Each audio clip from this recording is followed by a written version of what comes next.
আপনারা বোর্ডে না কি খাওয়াচ্ছেন সেটা হালাল না ঝটকা মাংস দিয়ে তৈরি হচ্ছে, কাইন্ডলি এটা একটু লিখবেন। দাদা অনুরোধটা একটু লিখবেন। হালাল বিক্রি করছো না ঝটকা বিক্রি করছো, বড় করে লিখে দেবে দাদা, একটু লিখে দেবে হালাল বিক্রি হচ্ছে না ঝটকা বিক্রি হচ্ছে, আমাদের এটা একটু মানবেন।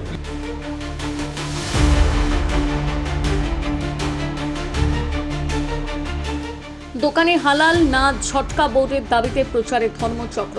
দুর্গাপুরে এবার মাংস ও খাবারের দোকানে হালাল না ঝটকা লেখা বোর্ড লাগানোর দাবিতে প্রচারে নামল ধর্মচক্র সংগঠন। রবিবার সংগঠনের সদস্যরা ফিরিঙ্গি থেকে বেনাচিতি বাজার পর্যন্ত বিভিন্ন মাংস খাবারের দোকানে গিয়ে দোকানদারদের সঙ্গে কথা বলেন। তারা আবেদন জানান দোকানে স্পষ্টভাবে লেখা থাকুক বিক্রি হওয়া মাংস বা খাবার হালাল নাকি ঝটকা। সংগঠনের দাবি এতে ক্রেতারা নিজেদের পছন্দ ধর্মীয় বিশ্বাস অনুযায়ী খাবার বেছে নিতে পারবেন। এর আগে সাংবাদিক সম্মেলন করে এই দাবি জানিয়েছিল ধর্মচক্র। এই প্রচার কর্মসূচিতে দোকানদারদের সহযোগিতাও চেয়েছিলেন সংগঠনের সদস্যরা। আজকে মূলত আমরা পথে নেমেছি, এটা অবশ্যই মানুষের সচেতনতার কারণে আমরা নেমেছি, কারণ বহু মানুষ আমাদের কাছে বিভিন্ন সময়ে এই আবেদন রেখেছিলেন যে তারা কি খাচ্ছেন সেটা বুঝতে পারছেন না, হালাল না ঝটকা।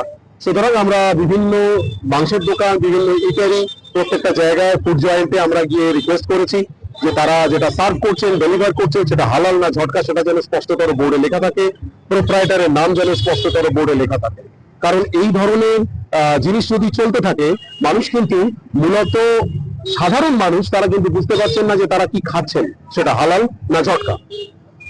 আজকে আমরা পথে নেমে প্রথম সত্যি সাধারণ মানুষের কথা যে সত্যি অক্ষরে অক্ষরে সত্যি আমরা বুঝতে পারলাম, কারণ বিখ্যাত একটি ফুড জয়েন্ট আমাদের জানালেন যে আমরা জানতাম একটি বিখ্যাত মানুষের তিনি এবার ভোটে লড়েছেন, তার তার খাবারের দোকানে আমরা শুনলাম তিনি হালাল মাংস খাওয়ান।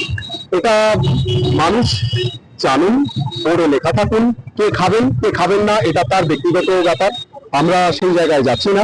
কিন্তু অবশ্যই বোর্ডে লেখা থাকুক। বোর্ডে যদি লেখা না থাকে মানুষের কাছে, তাহলে সেই স্বাচ্ছন্দ্য বোধও থাকবে না, আর সেই স্বাধীনতাও থাকবে না বেছে নেওয়ার। এই বেছে নেওয়ার স্বাধীনতা অবশ্যই থাকা দরকার। একদম হাত জোর করে আমরা আবেদন জানিয়েছি, যেমন ভাবে আমরা সবার কাছে যাই আমরা তেমন ভাবে গেছি।